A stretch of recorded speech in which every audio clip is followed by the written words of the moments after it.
You know, a man who was casting a very keen eye on that bungee jumping was the Treasurer, Josh Frydenberg. He joins us now. Treasurer, you next? Well, just like the unemployment rate, Karl, it's falling like a stone over there. But, you know. But you look bloody cold, mate. You look really cold. I hope you and Ali are warming up there. It's all right. It's a balmy -5. It's fine. He's not coping very well, Josh. You should hear him whinging. Unbelievable, I tell you. But tell you what, you're going to be a happy man this morning.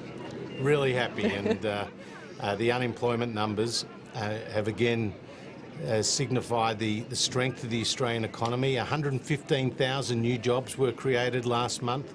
85% of those jobs were full-time. 60% of those jobs went to women. There are now more women in work than ever before.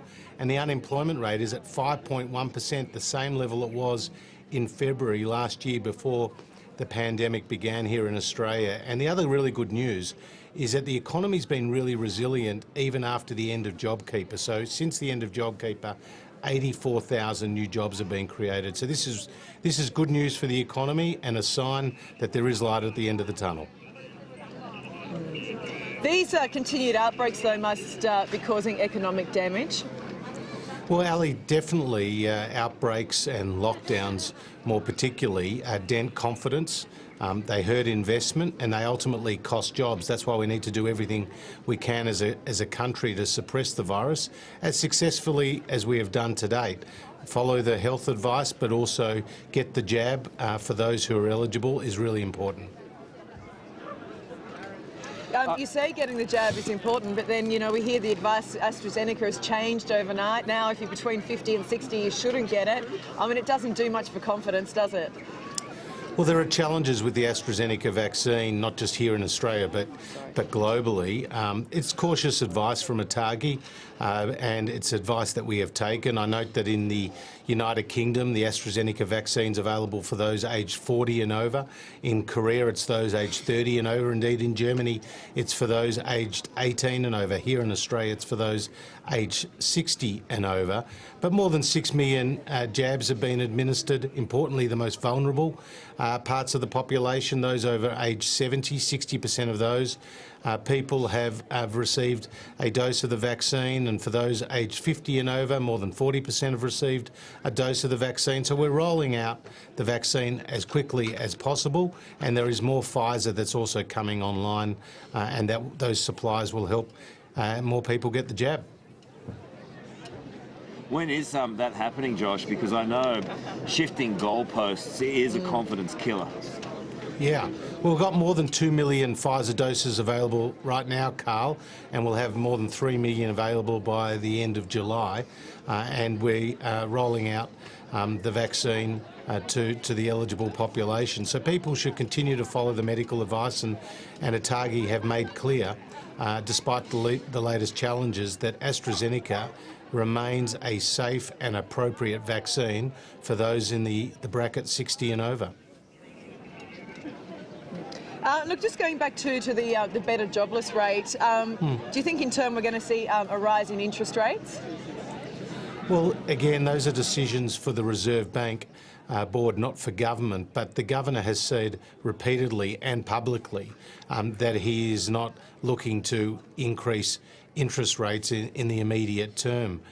Inflation is still below their target range of 2 to 3%, and interest rates have remained low across the rest of the world. So I'm sure they'll continue to monitor it very closely, but they haven't created any expectations that interest rates will be rising anytime soon. Look, some of the banks have already jumped a little. Will you continue to exert pressure on them? Well, my pressure on the banks is to ensure that they serve their customers well, follow the law, and ensure that the lifeblood of the economy, credit, it continues to roll out, because we're not out of this pandemic yet. But as you know, Karl, the economy is performing so much better than we had even expected in our most optimistic forecasts. Australia, ahead of any of the major advanced economies in the world, is now bigger than it was as an economy than going into the pandemic. There are more people in work today in Australia than there was going into the pandemic. The United Kingdom, Japan, Canada, the United States, Germany, France, none of those countries can tell a similar story of economic growth and strong jobs numbers like we can, and that's a real credit to more than 25 million Australians. Massive superannuation changes yesterday. Yeah. That was a huge announcement. I have one question for you. If employees are going to be stapled to one fund for the entirety of their working life, what if they get stuck with a poor performing fund? Will they be able to get out easily, chop and change? What will be the rules around that? Well, Super Consumers Australia, so the body representing the consumers and the users of super, have said that that's a fantasy, that's a fallacy of an argument, because people still retain the choice to move to new funds, or indeed to have more than one fund if that's what they choose. But what the Productivity Commission found in a groundbreaking report is that millions of Australians have unwanted, unneeded, unnecessarily duplicate accounts, because when they move from working in the hospitality sector to, for example, working in the retail sector, they'll end up with two funds, and they'll end up having low balances in those funds that get eaten away by fees and charges. So we're saying that you have one fund that goes with you onto your next job and then your next job after that. But if a fund is underperforming, and they perform below a certain benchmark, then they have to notify in writing their members. And if they keep underperforming, they can't take on new members. So we're going to penalise those underperforming funds, and then consumers can see how well their funds are doing by going online to a new online portal that we're putting in place to compare the performance of their funds, both in terms of fees and returns, which gives people more choice. So these are the most significant reforms, Karl, in nearly 30 years. We achieved them through the Parliament in the face of fierce opposition from the Labor Party, from the unions, from the industry funds, and they are in the best interests of consumers. They will help drive lower fees and better returns. Hey, Josh, we jumping on an international flight yesterday. It was a pretty good feeling. We've got the taste for it again. So do you reckon you could kind of work on expanding the travel bubble? Because we wouldn't mind doing this as a bit of a regular thing. Do you want it for us? Ali, I wouldn't mind you putting me in your suitcase and take me on your next one if you can fit, because you know, that looks like having a lot of fun. I made him carrying them. Yes, I've got this bad leg. I can't carry my own luggage, you know. What do they think of Louis Vuitton over there, hey? Yeah, exactly. I don't have one of those. Carl's got too many. I saw you looking at them. No, I mean, Louis Vuitton cheap luggage.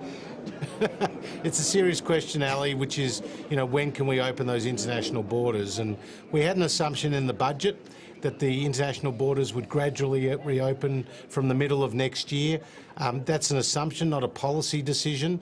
And as we get closer to that time, and as the vaccine continues to roll out, and our medical experts continue to provide the advice, then we'll make decisions about the international borders. But we just don't want to take any unnecessary risks, because the lockdowns that we saw recently in Victoria, they create much hurt, you know, not just on the economic side of things, but, you know, they prevent families from catching up, businesses from opening, kids from going to school, and we just don't want to risk it unnecessarily.